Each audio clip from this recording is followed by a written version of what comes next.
외국어를 잘하면 통역도 잘할 수 있을까요? 영어를 유창하게 하거나 해외에서 오래 생활한 분이라면 한 번쯤은 이 말 들어보셨을 겁니다. 영어 잘하니까 통역도 잘하시겠네요. 이번에 저희 프로젝트 한번 해주십시오. 물론 외국어를 잘하는 사람은 통역을 잘할 가능성도 높습니다. 상대방의 말을 빠르게 이해할 수 있고 외국어 문장을 자연스럽게 구사할 수 있기 때문입니다. 하지만 실제 통역 현장에 들어가 보면 외국어 실력만으로는 해결되지 않는 순간이 생각보다 많습니다. 외국어를 잘하는 것과 통역을 잘하는 것은 분명 연결되어 있지만 두 능력이 완전히 같은 것은 아닙니다. 오늘은 외국어를 잘하는 사람이 반드시 통역까지 잘하는 것은 아닌 이유와 좋은 통역을 위해 무엇이 필요한지도 말씀드리겠습니다. 좋은 통역을 위한 첫 번째는 내용의 흐름을 파악하는 능력입니다. 통역은 들리는 단어를 순서대로 다른 언어로 바꾸는 작업이 아니죠. 화자가 지금 무엇을 말하고 있는지, 앞에서 말한 내용과 어떻게 연결이 되고 있는지, 결국 어떠한 결론으로 가려는지를 동시에 파악해야 하는 거죠. 예를 들어서 회의에 한 참석자가 문제를 직접적으로 말하지 않고 여러 배경을 말한 뒤 마지막에 요청사항을 꺼낼 수도 있습니다. 이때 앞부분의 단어만 따라가다가 통역하다 보면은 문장은 전달할 수 있어도 갑자기 머리가 멍해집니다. 화자가 왜 이 말을 하는지 놓칠 수가 있는 것이죠. 반대로 전체 흐름을 이해한 통역사는 문장의 구조가 서로 다른 언어 사이에서도 핵심 의도와 논리를 명확하게 전달할 수 있습니다.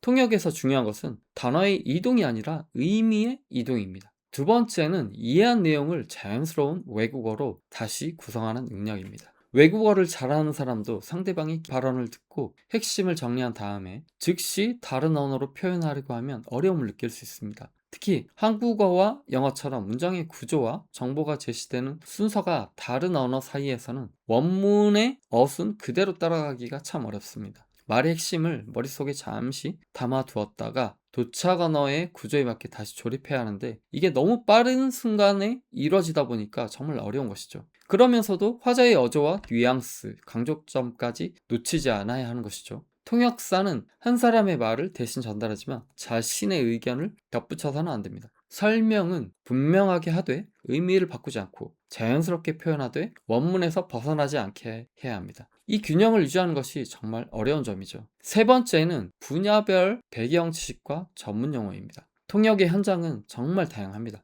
병원에서는 질환과 치료 방법이 등장하고 법률 현장에서는 계약 조건, 책임 범위가 논의되죠. 공학에서는 설비의 구조, 작동 원리가 나오고 금융회의에서는 투자 방식과 수익률, 위험 관리에 관한 이야기가 오갑니다. 외국어를 유창하게 구사한다고 해서 이 모든 분야의 내용을 처음부터 알고 있는 것은 아닙니다. 전문 용어 하나를 사전에서 찾는 것만으로도 충분하지 않습니다. 그 용어가 현장에서는 또 어떤 의미로 사용되는지, 어떤 표현으로 사용되는지, 어떤 장비나 절차를 가리키는 것인지, 관련 개념들과 어떻게 연결되는지를 알아야 실제 발언을 빠르게 이해할 수 있기 때문입니다. 배경 지식이 부족하면 단어는 들었는데 문장의 의미가 잡히지 않습니다. 의미를 정확하게 이해하지 못하면 적절한 외국어 표현을 빠르게 꺼내기도 정말 어렵습니다. 통역 중에는 검색할 시간이 충분하지 않은 가장 어려운 점이 있습니다.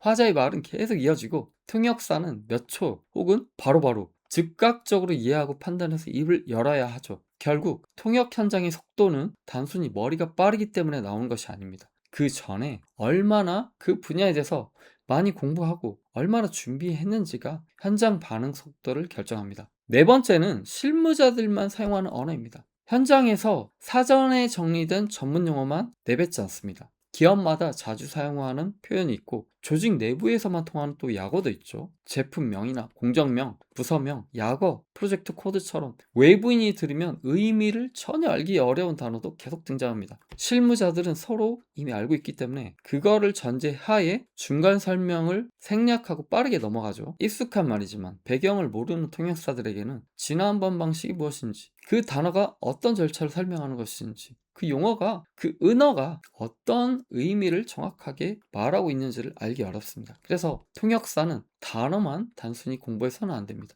프로젝트의 목적과 진행 과정, 참석자들의 역할과 주요 쟁점까지 파악해야 하는 것이죠. 그래서 가능하다면 회의록, 이전 회의록, 발표 자료, 회사 제품에 관한 자료를 정말 폭넓게 공부해야 합니다. 좋은 통역사는 행사 당일 바로 도착해서 모든 것을 해결하는 사람이 절대 아니죠. 현장에 들어가기 전부터 이미 그 프로젝트의 맥락에서 충분히 녹아 들어가 있는 사람이라고 볼 수 있습니다. 그렇다면 전문 통역사들은 프로젝트를 어떻게 준비하나요? 보통 고객이 제공한 발표 자료와 회의 안건을 검토합니다. 자료에 등장하는 전문 용어와 약어를 정리하고 한국어와 외국어 표현을 대응시킨 용어집을 만듭니다. 잘 모르는 개념이 나오면 즉시 번역만 확인하지 않고 그 관련된 기사와 논문, 그리고 현장 인터뷰, 여러 가지 자료 등을 철저하게 살펴보면서 개념 자체를 포괄적으로 이해하려고 노력합니다. 발표자가 어떤 내용을 말할지 예상하고 숫자와 고유명사, 직책과 기관명도 명확하게 설정하고 암기합니다. 필요하다면 관련 영상을 찾아서 실무자들이 어떤 식으로 표현을 사용하는지도 꼼꼼히 체크를 하죠. 규모가 크거나 전문성이 높은 프로젝트라면 통역사들이 한 달 전부터 자료를 검토하며 집중적으로 준비합니다. 한 분야의 전문가가 된다는 마음으로 내가 정말 의사다, 내가 정말 건축사다, 내가 정말 교수다, 이런 마음가짐으로 자료를 읽고 용어를 익히고 현장에서 나올 수 있는 모든 질문과 답변을 예상하는 것입니다. 물론 한 달 공부한다고 해서 의사나 변호사, 기술자처럼 될 수 없습니다. 하지만 전문가들의 대화를 이해하고 두 언어 사이에서 명확하게 전달할 수 있을 만큼은 그 분야의 구조를 파악해야 합니다. 이런 경험들이 쌓이다 보면 정말 탑 레벨의 통역사가 되는 것이죠. 통역사가 준비 없이 현장에 드러나는 것은 지도 없이 낯선 산에 오르는 것과 비슷하죠. 지도를 충분히 살펴보고 위험한 구간과 목적지를 알고 출발하면 훨씬 안정적으로 길을 안내할 수 있습니다. 외국어 실력은 통역사에게 반드시 필요한 기본 능력입니다. 하지만 그것만으로 좋은 통역이 완성되지는 않습니다.